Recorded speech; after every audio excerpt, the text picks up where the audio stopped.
Welcome, welcome everybody to the next one of Vegito. Apparently, Ultra Vegito. Apparently, DNA becomes part of a cell. That is gonna be what? Because he's not only a Super Saiyan with God destruction powers and perfected Ultra Ego and Ultra Instinct. With all that power and Cell, they'd be the two of the God Killers. But like, ew. Time on Dragon Ball Super, Ultra Vegito had met with the Z Fighters outside Jiro's lab, and in dramatic fashion, destroyed Android 17 before their eyes and told them of 18's destruction too, telling them the threat is now over and to go home. But with the Z Fighters left with more questions now than answers, in today's manga, we find out exactly what effects Ultra Vegito's actions will have on Dragon Ball as we know it. But before daily are already enjoy. So our story continues after Vegito had just met the Z Fighters, having told them to leave the battlefield now that both the android menaces they just spent 3 years training for had been eradicated by Vegito himself. Before without warning, Ultra Vegito turns around, now surrounding himself in aura as he yells, I thought I told you punks to get moving. Or do you need me to help you? What are you doing? This energy, it's rising! Is he turning on us? Which of course begins to alarm the not so cocky now Vegeta, who had just witnessed the power of the mystery figure. Slowly, in typical God-killer fashion, Vegito raises his hand, in the same way he would just before Hakkaiing his foes, until suddenly, in a throwback to Nappa, Vegito holds up 2 fingers whispering, Get lost! But unlike Nappa, the 2 fingers don't destroy the surrounding area, but instead coat the broken laboratory doors on the ground in the same aura that coated Vegito. And within seconds, they levitate up from the ground and reach back up to the entrance of the cave until, with a loud and abrupt bang, the doors along with the crumbling surrounding rocks create a makeshift barrier to seal the entrance forevermore. What? Did he? Guess he wasn't kidding after all. As each of the Z Fighters outside remain dumbfounded by the huge turn of events, basically now having been gatekept by an all-powerful figure from continuing any further with their quest, having to just take Vegito's word for it, the threat is now over, or challenge him and suffer brutal and guaranteed defeat. Finally, some peace and quiet. Ready for me, Doctor? Leaving Ultra Vegito with a pleased smile as finally his interaction with the rest of the Z Fighters is now surely put to an end, and he can get down to business. But from the outside, the makeshift barrier soon then closes completely to be even tighter and stronger than ever before, as everyone else, including Vegeta, just remains stunned into quietness. The silence only being broken when Krillin exclaims, Hey! You guys aren't actually thinking of breaking that door down again, are you? Because he wasn't lying. Whoever he was, he did destroy that powerful android you warned us about. Right, Trunks? I don't think we should tempt fate here. And for a moment, future Trunks hearing this stays silent, not knowing what to say, before finally replying, yeah, that was definitely Android 17. I couldn't forget that monster's face even if I tried. And now, he's gone. Him and his sister come as a pair. If 17's gone, I couldn't imagine his sister not doing something about it. So it must be as that guy said. He destroyed her too. But as Trunks says all this With a forlorn look, as if still not satisfied, Tien Shinhan is quick to point out, "Well, what's the problem then? Listen, the way I see it, we trained all this time to defeat those two guys you warned us about. You warned us so that we could survive, and so they would be destroyed. Well, we're alive, including Goku, and those two are gone. We should be celebrating. I'm with Krillin. I say we don't push our luck and just leave that guy alone." But despite Tien's logic, Future Trunks still feels something is very off, as he continues, But this guy didn't exist in my timeline, Tien. And neither did that other android you fought, Android 19. I feel like my arrival here has changed a lot already in your timeline, but not in the ways me and my mother hoped. I can't be sure yet if this is good, or I have caused something even worse to happen instead. You didn't cause But you're anything. probably right to leave this alone. He's not attacking us, and at least if something does happen now down the line, we'll have Goku with us soon. Mother told me in uncertain times like this, he'd always come through. But with Future Trunks obliviously pressing the Goku button again right in front of the prince, it finally makes Vegeta snap. Kakarot?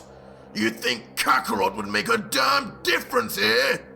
These amateurs may not have just realized what they saw, but that thing in there is on a whole other level. He's like a god compared to us. What was the damn point of becoming a Super Saiyan? The legendary warrior my father told me of, if it was this easily outclassed. As soon, the utter rage and jealousy building in Vegeta Look at that. palpable, it switches from the veins that bulge on his forehead to bursting forth from his body as a golden aura consumes him until... With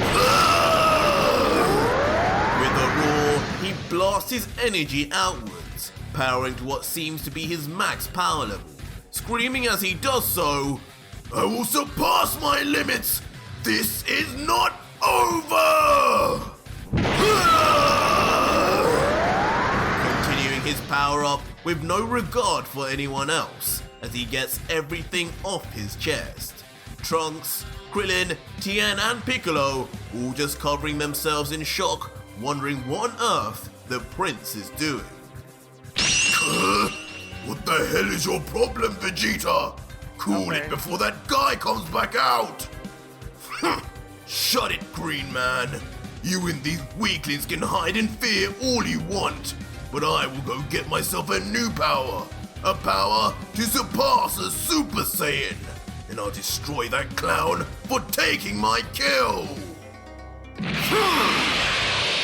Instantly in typical hard-headed Vegeta fashion, then flying off at speed into the distance in search of surpassing his limits once more. Father. Leaving Future Trunks meanwhile to think on Vegeta's words and what they could mean. A power to surpass a Super Saiyan? What does he mean? Could there really be a form beyond what we have already? But Piccolo, who takes Trunks' confused look for wondering what that outburst was about, just explains, "Don't worry about him, Trunks. That's just Vegeta. His ego has been severely damaged by what he just witnessed. He's probably headed back to Capsule Corp to train right now. And he's not wrong too. We should all be continuing our training. If not for him, for any future threats that will come. We dodged a bullet today, but that's not to say we won't have tougher battles in the future."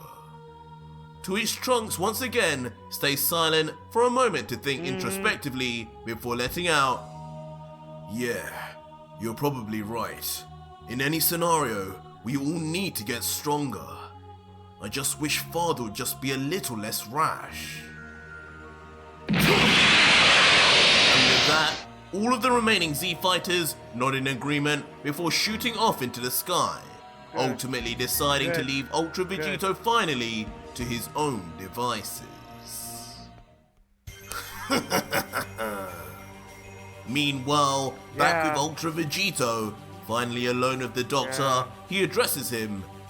So, you heard me then, Giro. When exactly are you going to get to work? I need a new arm, but not like that garbage you gave yourself in that blob 19. I need what you gave 17. No, even stronger than that. But Giro, hearing this, is far from impressed. Instead, actually incensed, still, that he's being spoken to like a mere slave. As he thinks, who does he think he is? I'm no servant to be used as and when he wants. He should be my slave. A slave to my android abilities and infinite life. This man just destroyed my life's work in an instant, and now expects me to just work for him without question? And with his frustration bubbling over, for a moment, Dr. Giro loses sight of who he's talking to, and yells back, How dare you speak to me like that? Wrong Do you choice. have any idea who I am? I was revered around the world, paid millions to work when you were still in nappies. Yet you think I'll work for nothing in return? Tell me this. What will you do if I refuse? You've Kill you. already destroyed everything I ever lived for. So why do you think I'd fear death by your hand? But Vegito, who is completely unfazed by Giro's apparent bravery in the face of death threats, just replies calmly, Well, if you didn't agree to make my arm, it's no problem really. I'd just find another way. Maybe visit Dr. Brief instead. But what I would do is of course first kill you, slowly and agonizingly, before then destroying that lunk of metal, Android 16 over there. And then finally, come for your precious baby, Cell. And I'd erase him from the face of the earth before he ever got to be born. Now how does that sound, Doctor? What? Did you just say? Of course, hearing this, Dr. Giro is left nothing short of gobsmacked. So much information that just couldn't be known by anyone other than himself, as he immediately queries, How? How could he possibly know about Cell as well? 16 is one thing, but this is impossible. That settles it. This creature cannot be mortal nor from this dimension. That kind of knowledge has to be otherworldly. And he knows, even if I've lost 17 and 18, I cannot lose Cell. Cell is my only hope for revenge on this damned planet. Now completely beaten mentally and accepting his predicament, Dr. Giro solemnly looks at the ground and remains in total silence, using the mass computer power stored within his body to compute exactly what he must do for the highest probability of survival, before eventually looking up at Vegito and lifting his arm to point to his right. He finally then concedes, Okay, I get it. I give up. You win. Your existence and knowledge of things you should not know will most likely never be answered. So let us just begin and get this over Mark. with. Come here and get on the operating table. And we can start as you wish.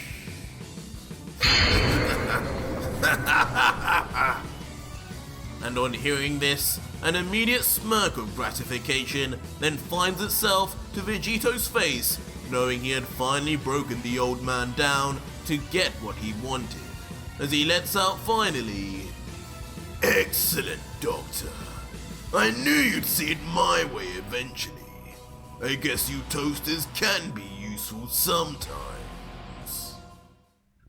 And so some days pass, and we eventually return to see Ultra Vegito in an operating room within Giro's lab, with the android doctor himself beside overseeing everything that is happening.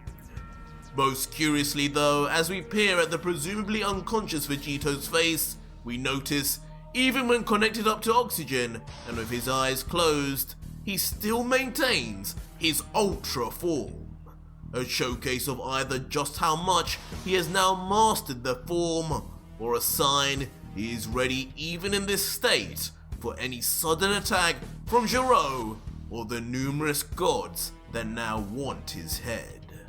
But most importantly, now in place of where his left arm once was, is a completely robotic arm, still in what seems to be an alpha stage with no skin covering it, and noticeably thicker and more durable than even the ultra powerful limbs of 17 and 18.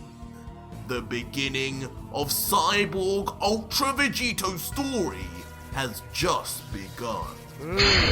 But as Dr. Gero watches over, it's clear he does still bear hatred in his heart and a mystery ulterior motive, as he thinks to himself,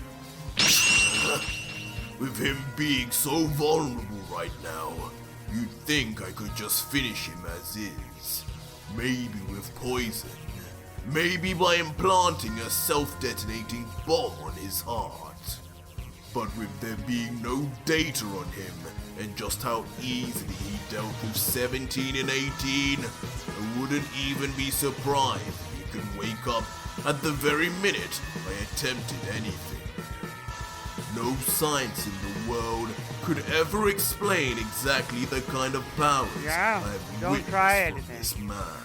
Don't try anything, you shouldn't. But soon, deep in his thoughts, a smile for some reason comes to Gero as he continues, but if I'm to be forced like this, like a pitiful dog to do his wishes, by God, I will receive compensation in my own way. His power, his techniques, his DNA. Whoever and whatever this is will be fed directly to you, my greatest creation. You will no longer need those weaklings 17 and 18. With this fool's power, Cell will finally become perfect. Far stronger than he could have ever been with the twins. Goku, just you wait and see. And soon with that said, deep in another laboratory far off, a machine continues to work autonomously, containing a small creature. A creature that, as we get closer to, all of us as OG Dragon Ball Z fans recognize as none other than Baby Cell. But with one key horrific difference. And just like that, with the DNA, techniques and power of Ultra Vegito, this version of Cell gains Ultra Instinct. A new terror in this timeline that will surpass all others has been created by Vegito once again. And speaking of Vegito, a week later we see him once again, his back turned, now in his base form, and finally with a new top, as we can hear him mutter, "Wow, that old geezer really did do a fine job here. I can barely tell it from my old arm. It even feels the same."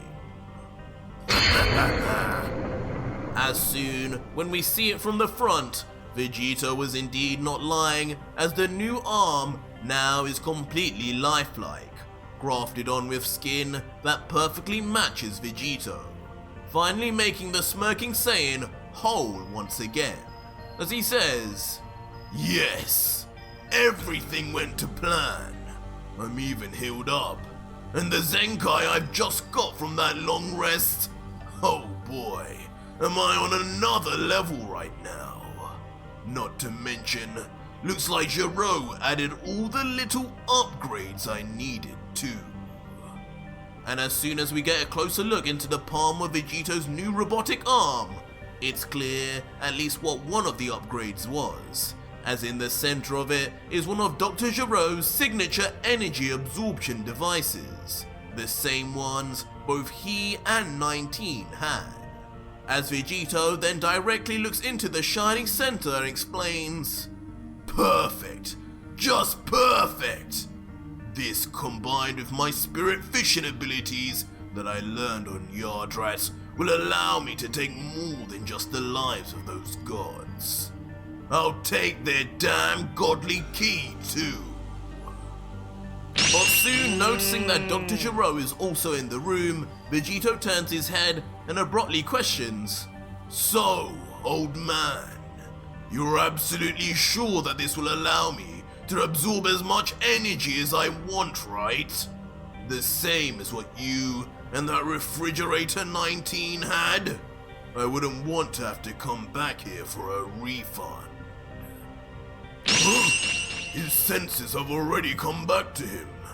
How is he possibly sensing the presence of an android like myself when I have no key? But realizing there's no more point in questioning the unending abilities of Vegito, he then responds, "Yes, just as you wished. I've modified and supplied you a version that's even more advanced than ours. One that is more suitable to your own vastly different capabilities. You should be able to absorb as much energy as your body can handle. But after studying your DNA and anatomy closely, it's hard to know if you even have limits." Probably not. But Vegito, hearing this, only realizes one part of what Giro had said, gaining a cocky look on his mug before replying, "So you had a little look under the hood while I was unconscious, huh, Doctor? You know, I'm not sure that's even legal, you little perv. But whatever. What I need to know is, did you make all of the upgrades I needed, including that special one I needed done?" Hearing Vegito's first insinuation though, an awkward sweat drip comes down Dr. Giro's head as he mutters back, "No, I only looked at what was necessary actually." Before then continuing, "But yes, it took some work, some of my best even, and I still don't know how you knew so confidently about what I was capable of doing. But regardless, I've included each and every one of your requirements. Now, as promised, I have to ask you, will you leave here and spare my life as promised?" But Vegito instead gives no reply, opting to stare at Giro menacingly with a curious look as he walks towards the doctor, slowly but purposely not uttering a word until, in a surprising act, he begins lifting 2 fingers, seemingly ready to finally turn on the doctor. But what kind of gruesome method will he choose to dispose of him with? "What are you doing? Stay back! I did everything as you asked! You promised me! You promised me!" Never trust Vegito. You really took a stranger's word for granted? You really are the Sorry, I had to go with greatest Vegito. genius I ever laid my eyes on, aren't you? Unfortunately, this is the way things have to go.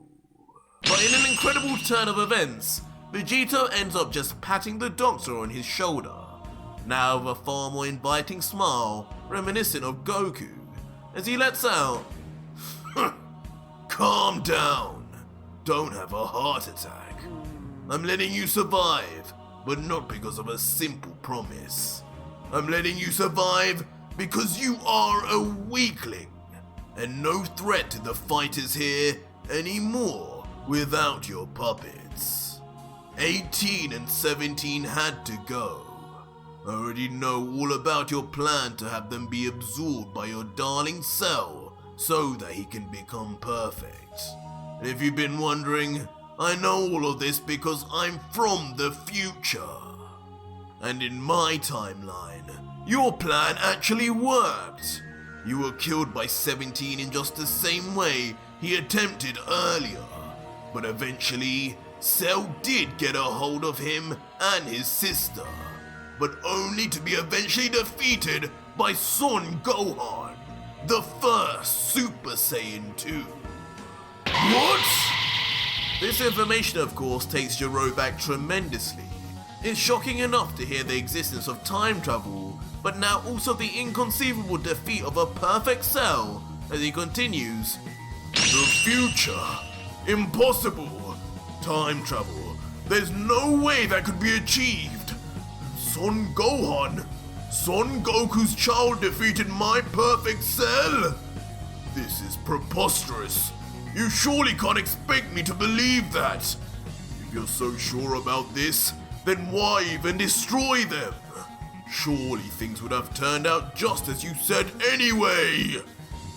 But Vegito, who is thoroughly unimpressed now, then continues. For a brilliant scientist, you sure are short-sighted. Just my appearance in this timeline has already shifted things completely. If I had let 17 and 18 live, there was no guarantee at all the rest of the timeline would go as normal. In fact, it would most definitely not.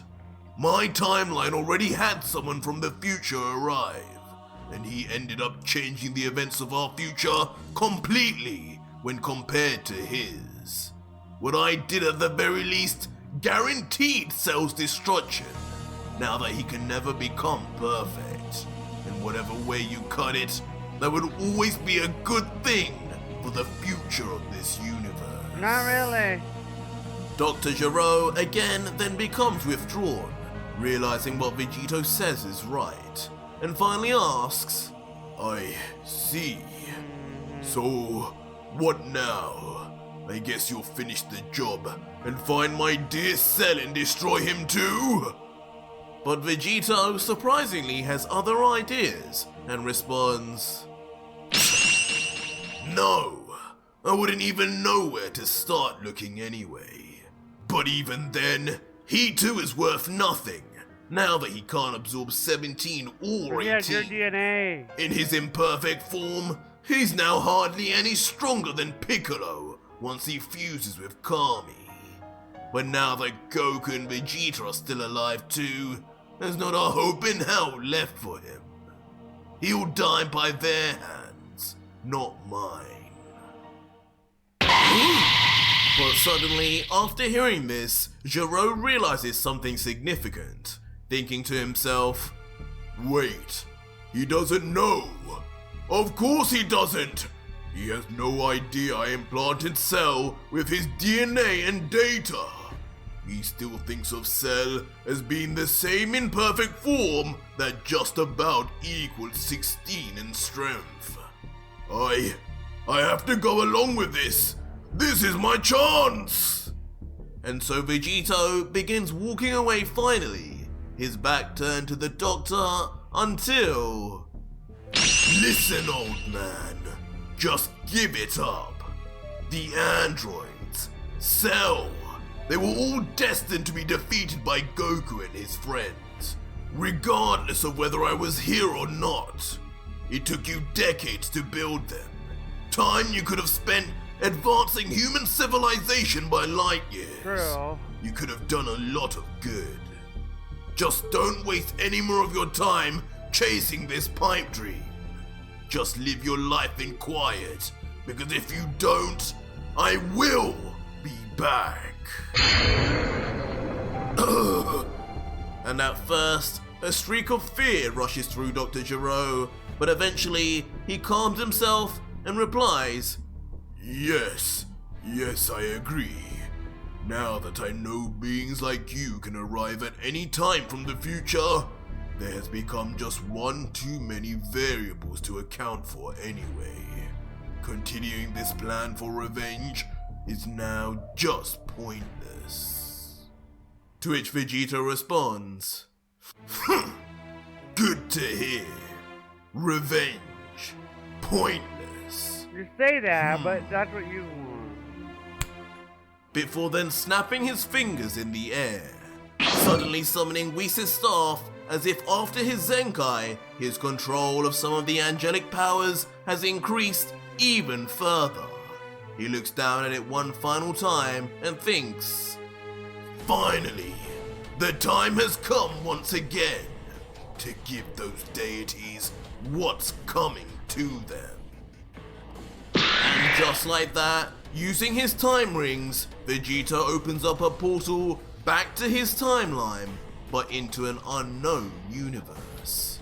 And staring into the dark void with his angel staff in hand, his final words to Gero are, goodbye, Gero. You may think Cell was your greatest creation, but this arm you built me will go on to change everything you could ever imagine. Stay safe. And with that, Vegito then enters the portal and leaves this timeline for what should hopefully be the last time. Help! But unfortunately, some weeks pass and a healthy, grown Cell is finally seen, standing over his prey as with his usually sadistic voice says, I love it when my food screams. As Cell iconically then stabs the old man in his back and slowly sucks into himself the very life force that held the man together, leaving behind nothing but a husk in its remains. But soon enough, a pair of familiar and respect-demanding feet land on the ground in front of this strange creature, and it is revealed to be none other than Piccolo, now fused with Kami after witnessing the power of Ultra Vegito, as the Namekian yells out, "You done picking on people who can't fight back?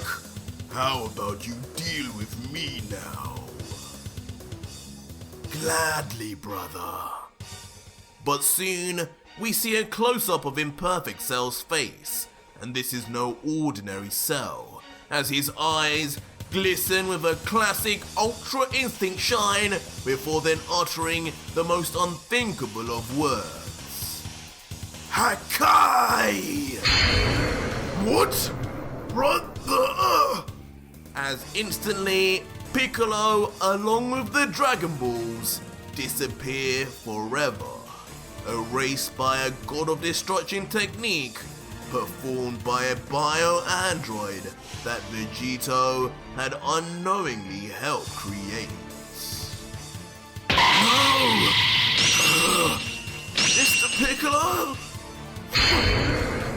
As back on Kami's lookout, where Krillin, Trunks, Gohan and Vegeta gathered to train for the arrival of the pink blob that Vegito had warned them of, each Z-Fighter reacts in shock, horror and sadness as they sense the death and disappearance of their trusted friend. And so, under the guidance of Mr. Popo, instead of heading straight for Cell and losing for sure, each would go into the hyperbolic time chamber to train.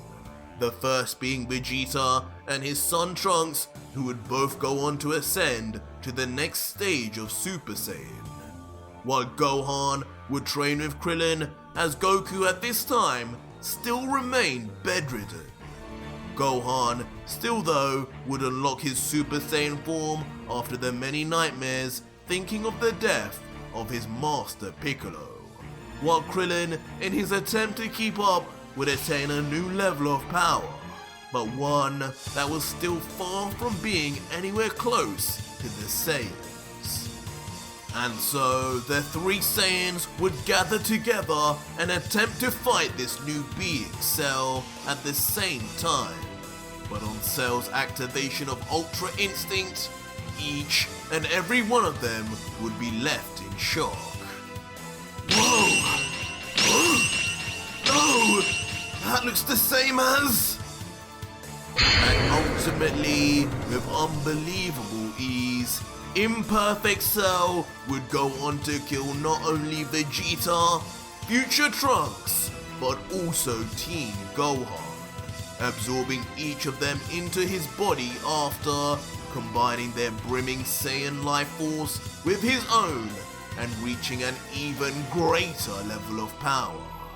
Now, only Goku is left as the last remaining Saiyan, as he soon, in the next few hours, will wake up and discover what's happened while he was away. And all because of Ultra Vegito. Dude. But that was it for today's video, guys, and if you made it this far, leave me a hashtag. Imagine Cell being the powerful Dragon Ball Z, though. The only one that could ever stop that Cell will probably be Ultra Vegito if he ever comes back.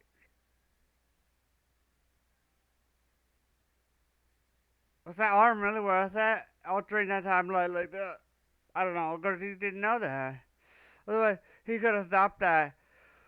Like, he had reached his staff again. He could have said, take me to Cell. Destroyed Cell. And none of this would have happened.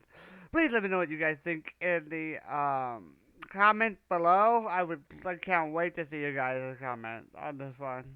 Oh my god.